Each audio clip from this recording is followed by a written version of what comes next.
Tesla, l'autopilote ne voit pas les enfants. Il y a un piège. Un sénateur américain en campagne vient de publier une vidéo terrifiante d'un test qui semble indiquer que l'autopilote des Tesla ne voit pas les enfants sur la route. Sauf qu'un détail montre que la vidéo est sans doute truquée. Alors, c'est Dan O'Dowd qui brigue un siège de sénateur, qui se décrit comme un milliardaire et fondateur de Green Hills Software, un éditeur de systèmes d'exploitation et d'outils de programmation.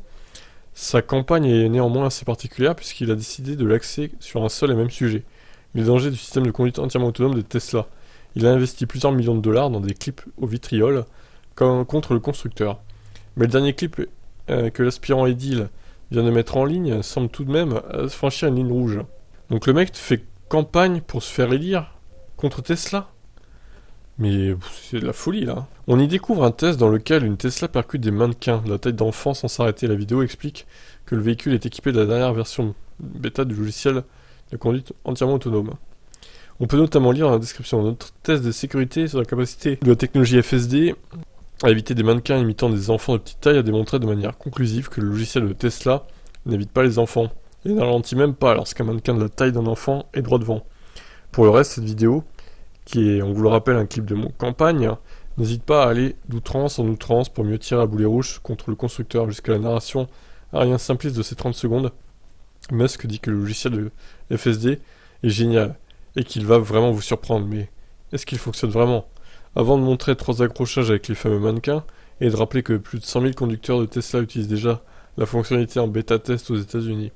Le candidat au Sénat conclut en n'hésitant pas au passage à s'inventer une nouvelle spécialité. Je suis Dan O'Dowd, ingénieur en sécurité, et le logiciel de conduite entièrement autonome est le pire logiciel commercial que j'ai jamais vu. Dites stop au Congrès, accompagné du numéro de téléphone de sa permanence. Pourtant, un détail n'a échappé à la production de ce clip.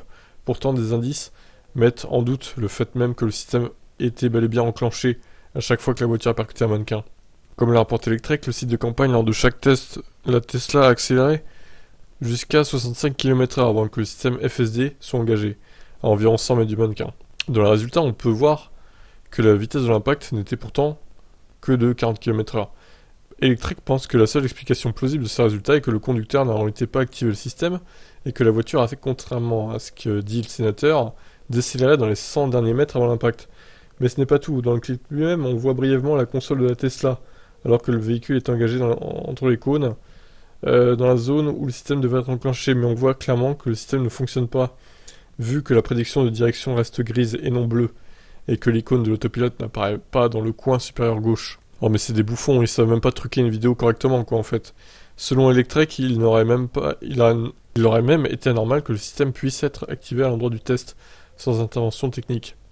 Le système en bêta repose en effet encore sur des données de cartographie. Le test a été réalisé sur une piste de course fermée, qui n'est pas incluse dans la zone où l'activation de la fonctionnalité est possible. Electrek a donc demandé des explications à l'équipe de campagne, et ont écopé d'une réponse laissant beaucoup trop de marge d'interprétation sur l'activation supposée du système d'assistance. Plus tard, une autre vidéo de campagne a été mise en ligne dans laquelle on voit la fonctionnalité s'activer à l'écran, avec les mêmes images de mannequins qui se font percuter. Electrek souligne malgré tout que les chiffres de The Dawn Project restent inconsistants par rapport aux images et aux affirmations assez violentes du candidat. Donc, voyons ce clip fumeux.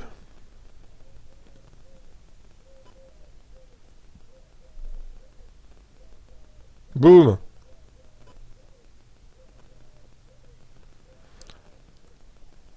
Non mais ce mec, il est imbuvable quoi. Alors attendez, on va voir l'écran là.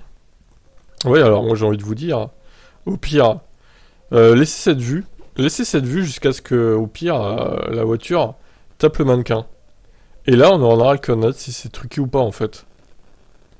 Parce que c'est bien beau hein, de mettre l'image maintenant, mais le mannequin il est encore loin quoi.